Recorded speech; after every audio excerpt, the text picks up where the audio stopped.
I'm Tyler Pollock, and I'm with the Canada Marches crew. Can you tell us a little bit about how you heard of James Topp and like what your first experience was seeing what he was doing?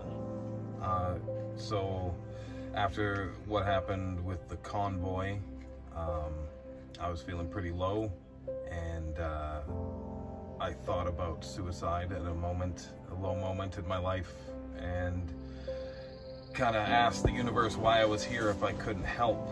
And it came to me to wait another day longer.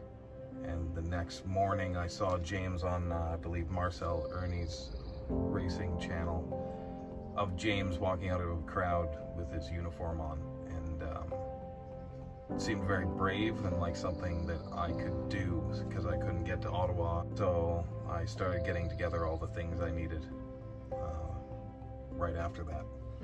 To join up with him. Where was he when you met up with him? Hope, BC. So you've been on the road with him for how long now?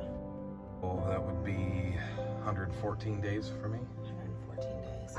I have a wife, Bridget, and two kids, Dylan, who's 9, and Callan, who's 7. Being away from them is not my favorite thing ever. However, I lost my business at the beginning of COVID from all the fear. I also saw a lot of children go from happy-go-lucky to depressed in like 1 week, and that was really sad to see.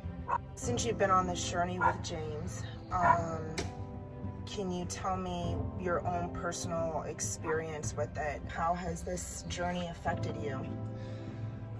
In basically every way. I knew when I left I'd have to do a lot of things that I wasn't going to be comfortable with, like sharing my story with people, talking with people. I'm a pretty private person, so being in a group with a bunch of people I've never met was difficult. But the physical part is kind of like, it's grueling, and I'm not doing as much as James.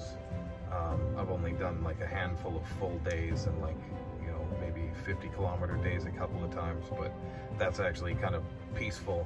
You get to spend some time with yourself and think and wonder what you're about,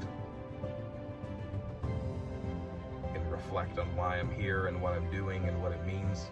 So it's been difficult in every aspect, physically, mentally, spiritually. There's not a lot of sleep, there's a lot of work to do. Feels good to be doing something to help though, so it's like stay busy, and then I don't have to think about missing my family, that kind of thing. Who is James Topp? Good question. He's a 28-year veteran of the armed forces. Seems like a very committed man, dedicated to what he's doing, does what he says he's going to do. I haven't run into an instance where what he has said has not been followed through with.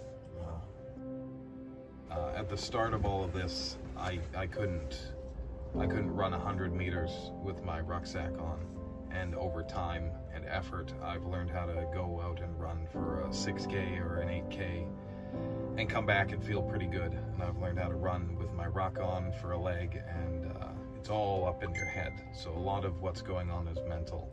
That shows that if you put your mind to something, you can get just about anything done.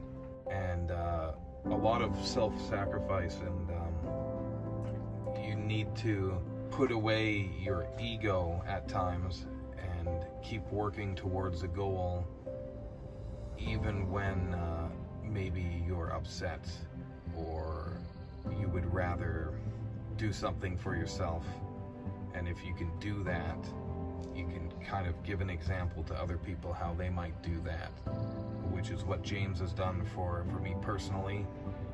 The motivation to keep going when it seems too hard, or to give more than I think I have, comes from the fact that I see him doing so much every day. The level of self-sacrifice that he shows should be an example to everyone, not just in Canada, but around the world, what it means to be patriotic and stand for your people. You can't do it by sitting around and complaining about what's wrong. You can only do it by doing something about it, taking action, and moving forward with something. We can't keep looking back at how we got to where we are. We have to find a way to accept what's happened, forgive the people who have done things wrong, and ask that they move forward with us towards something better.